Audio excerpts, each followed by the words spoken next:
Good day, everyone. Welcome to Natural Prana.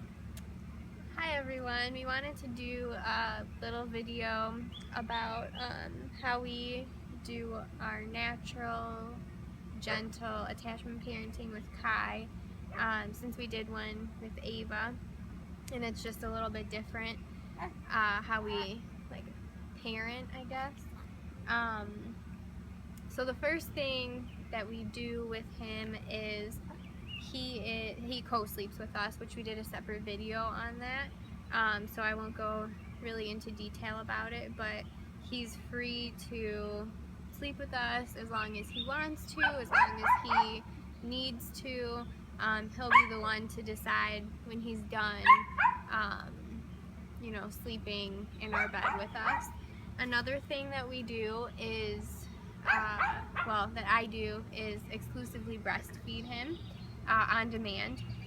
So he gets to choose, which I did a video on that too, I just did one.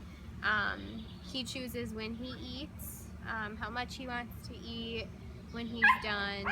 He's never, on a time schedule for eating. It's just pretty much whenever he wants to. And then that's pretty much it for breastfeeding, because I went into more detail in the video.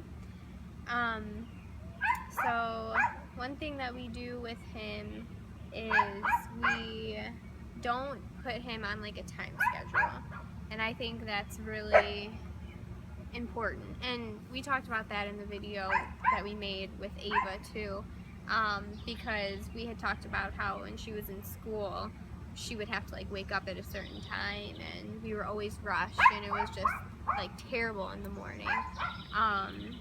So I know a lot of people always want to put, babies on schedules, and we have not done that from the beginning. So he doesn't have like a nap time or anything like that. One thing that I do notice with him though is that in the morning he'll take a nap around the same time, and that's really the only time that I notice it's consistent daily. But it's not because I put him down or want him to sleep. He chooses to. Other than that, it's just whenever he wants to go to sleep or wants to eat or wants to do whatever, it's his choice. We go along with what we feel he needs and wants. So one thing that really helped me be more calm, I guess, with him than I was with Ava. Obviously there's many things, but the main thing was thinking from their perspective. And me and Korey talked about that a lot, like while I was pregnant and even before then too, when we started changing the way that we were parenting with Ava. And it helps to think, especially from the baby's perspective, because we always want to, We're selfish. yeah, yes, we're selfish and we want things done our way, and we kind of see babies as not under us, but that we control them. And if you think about things from their perspective, that especially when they're first born and they're coming into this world and they're scared and they've never, not necessarily scared, but they've never seen this before and everything's new. So, you don't want to yell and you don't want to do all these other things because they're already so unfamiliar with their surroundings. So if you think about things from their perspective, it really changes how you look at everything. So if they're upset and they're crying, instead of you getting upset and yelling or taking things out on them, if you think about, well, why are they crying? And with him, it's usually, is his diaper bothering him? Does he just want me more? Because sometimes I have a tendency to want to do things like do the dishes or something like that when that's not really priority. He's priority, but I'll think that I need to get the dishes done, so I'll be doing the dishes and he'll be whining. So it reminds me that I need to be spending my time with him, and the dishes can wait, obviously. It's definitely not important. Um, and so, I don't know, when you look at things from their perspective, it really makes you, um, It it puts it, I don't know, go ahead.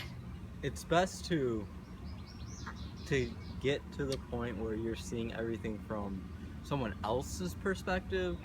Slow down, because the first thought we always have is our reaction to what we already have in our mind, and those reactions are selfish actions almost all the time, unless the person has thoughtfully changed themselves, because what's taught to us is pretty selfish, Right. especially when it comes to raising a child Right. and a baby.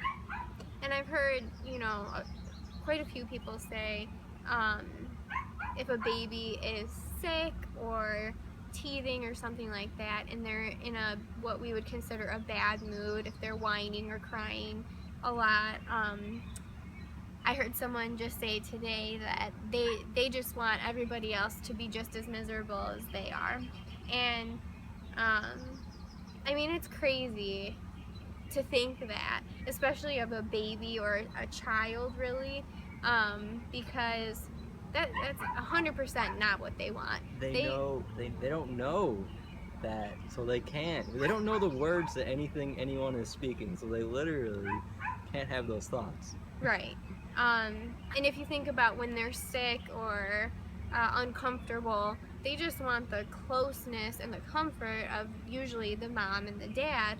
Um, and when they don't have that, that's why they're, acting a certain way. Not because they want to make you upset or angry or anything like that. Right, and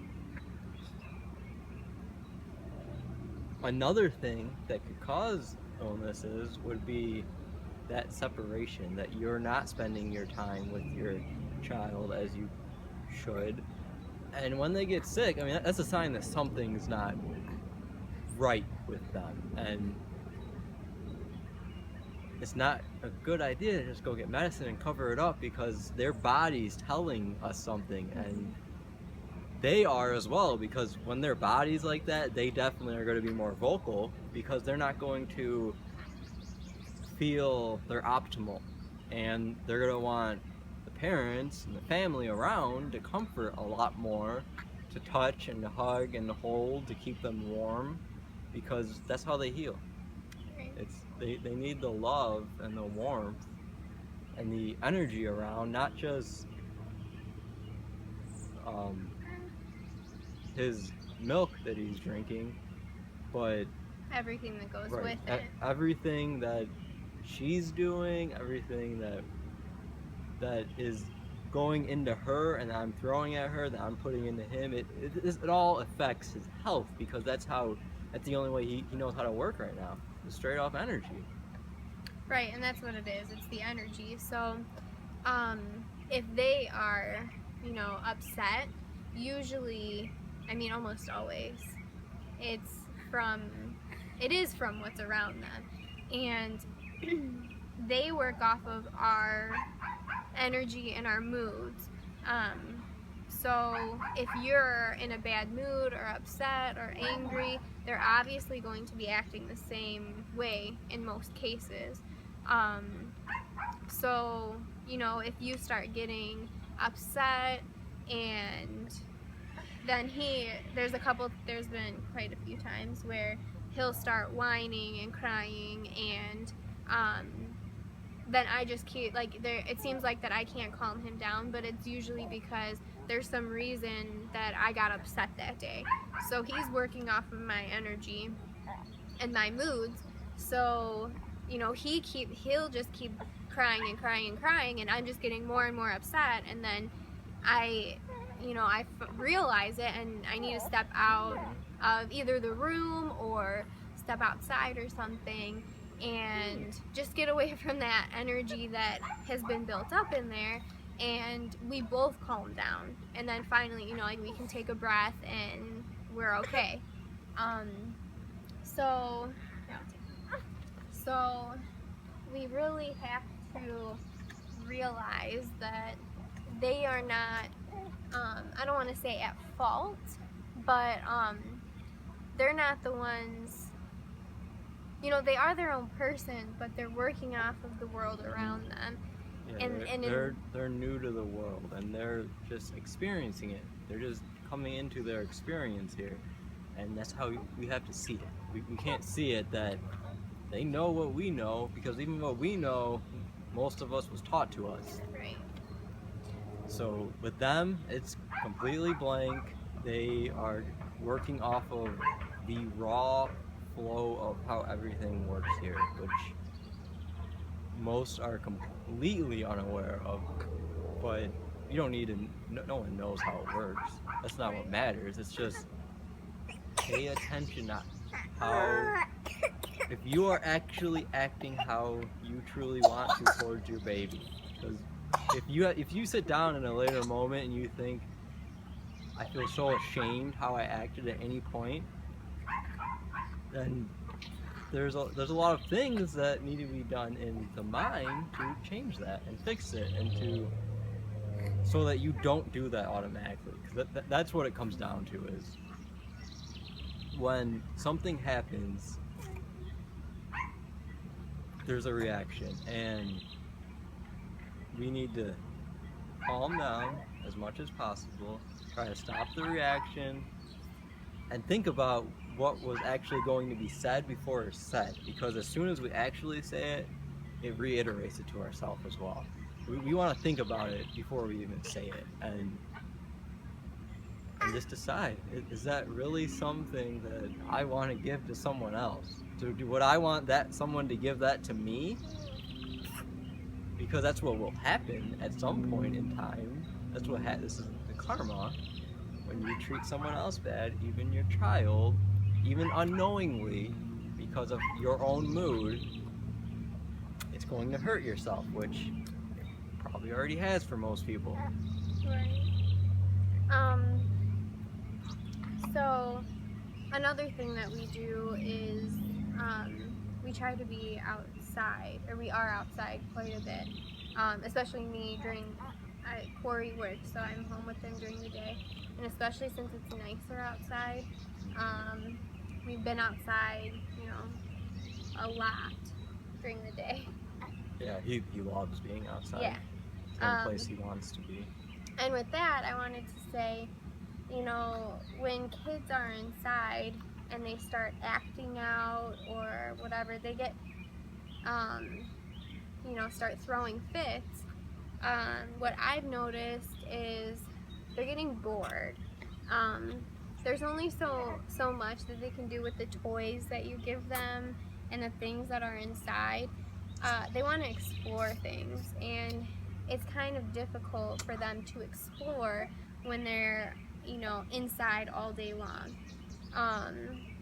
There's only so much that they can explore, and then a lot of times we see their exploring as them just getting into things, and then we get mad at them because they're either getting hurt or they're getting into something that we think they shouldn't, when all they're doing is simply just exploring the world around them. They're not trying to get in trouble, they're not being bad.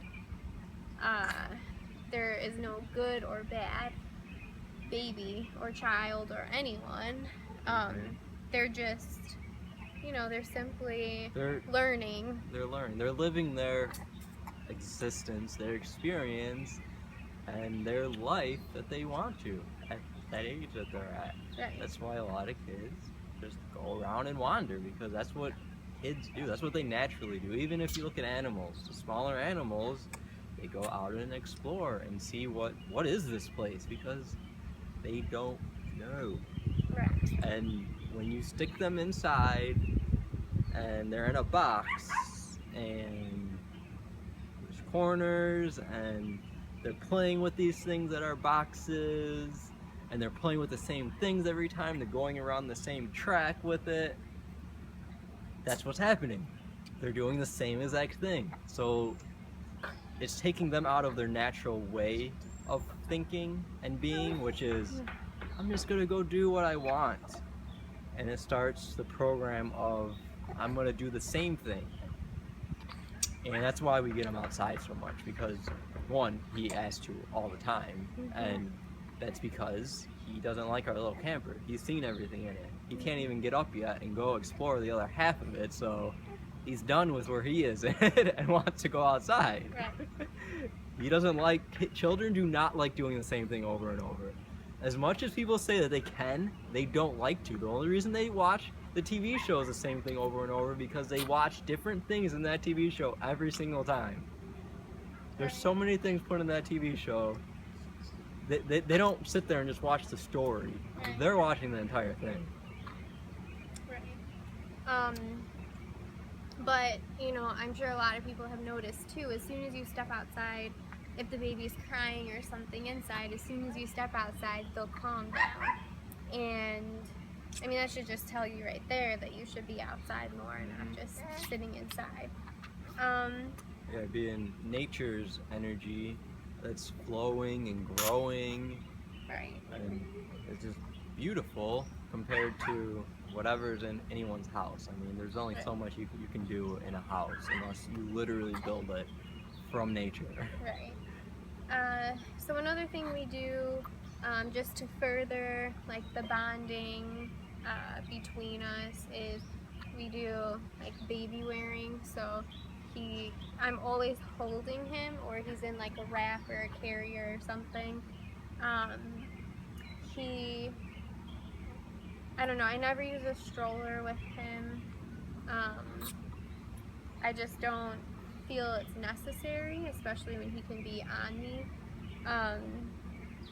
So we really just stay by him as much as possible, which is hard right now with Korey gone. So obviously he can't be with him during the day, but I'm by him, you know, all the time. And I think that they really need that. For them to grow mentally and physically, you know, whole, I think that they need that love and affection from their mom and dad, you know, if possible, which it should be possible. Like, I don't know. It is possible. It absolutely is. It is. Don't look at our situation. I think it's not. Right. No, it definitely it's is completely mental from this end at this point. But Right. it's gonna end soon.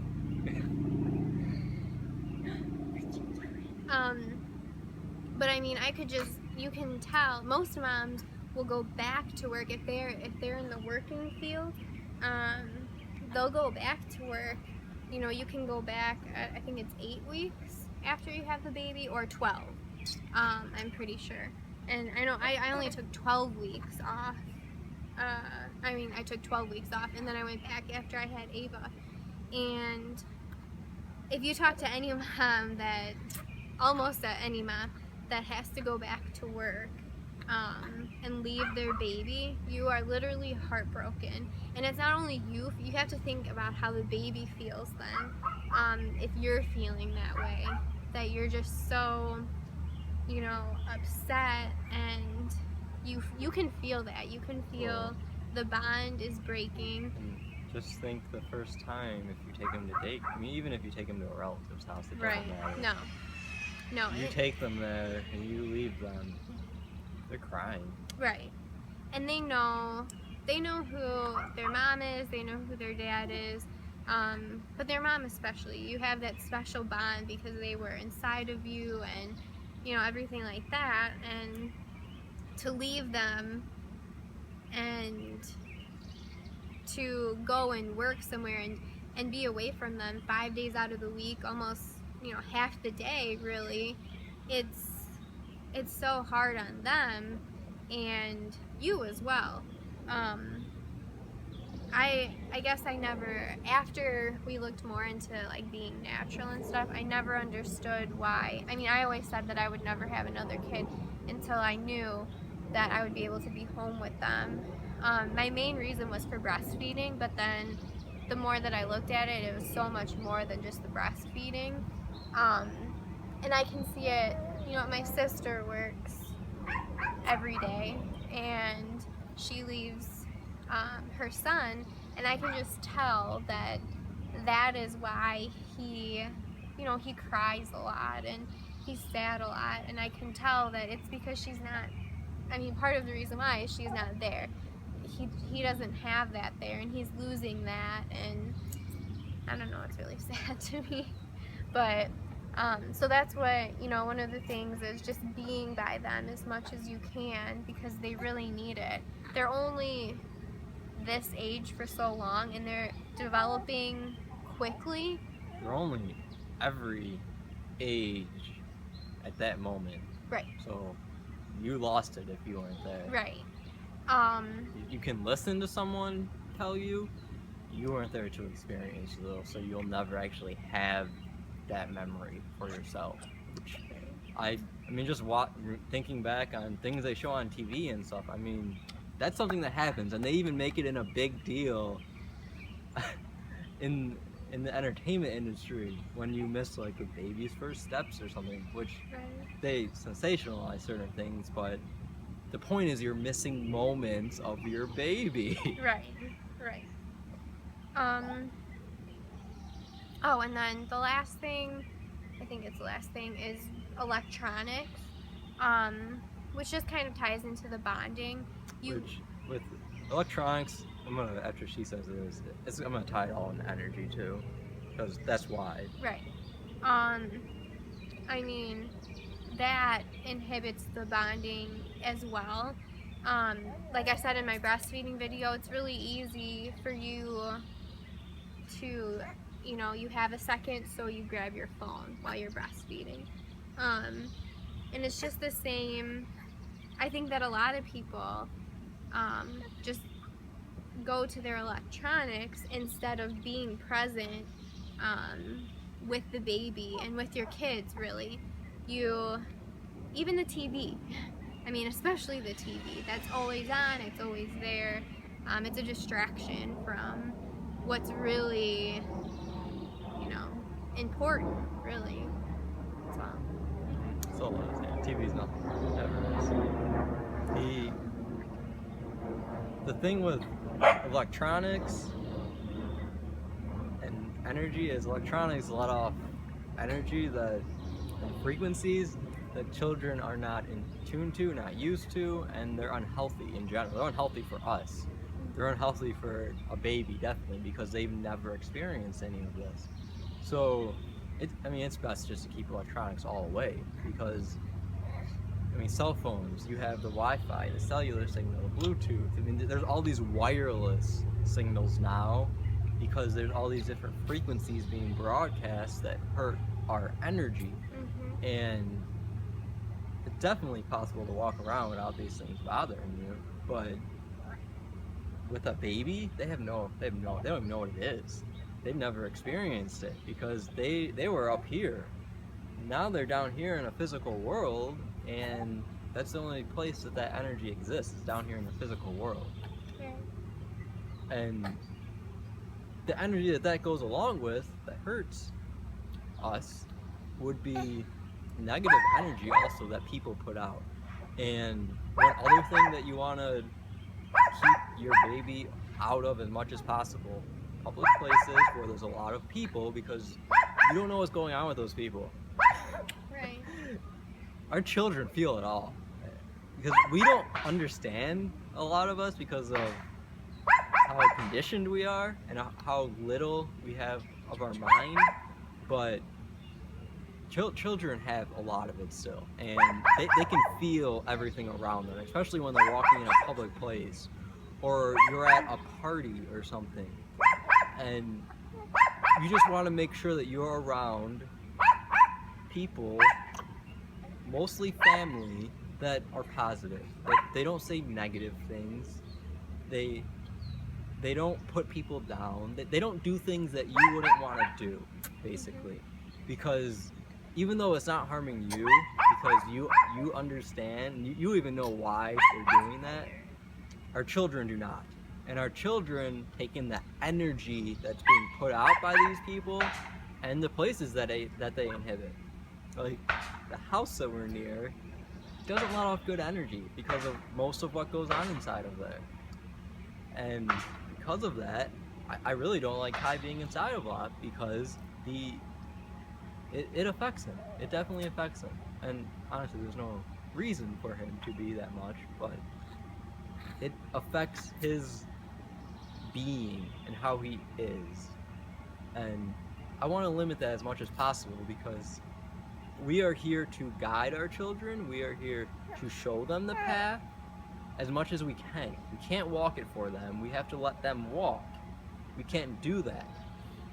And that's where my mind state comes from. That's where my thinking comes from when I'm thinking of children, of babies, is what can we show them that is going to give them the healthiest, wealthiest, most wholesome, fulfilling experience that they can go and create without being hampered by things that they're forced to know or think that this is how it is.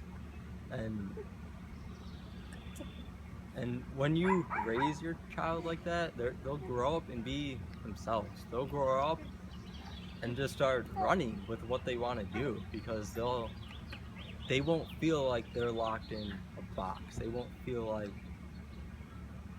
they're stuck where they are like everyone else by the point that they can actually go on their own in this society if that's where they want to be. And it all starts at the baby. Everything affects the baby as well, even more than the older child, because the new baby is completely unaware of it all. So Okay. He wants to go eat.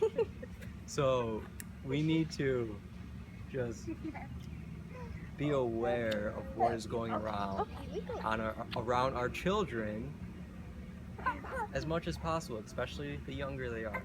As they get older, we start to introduce more and see how they take it, because we have to be observant all the time as well.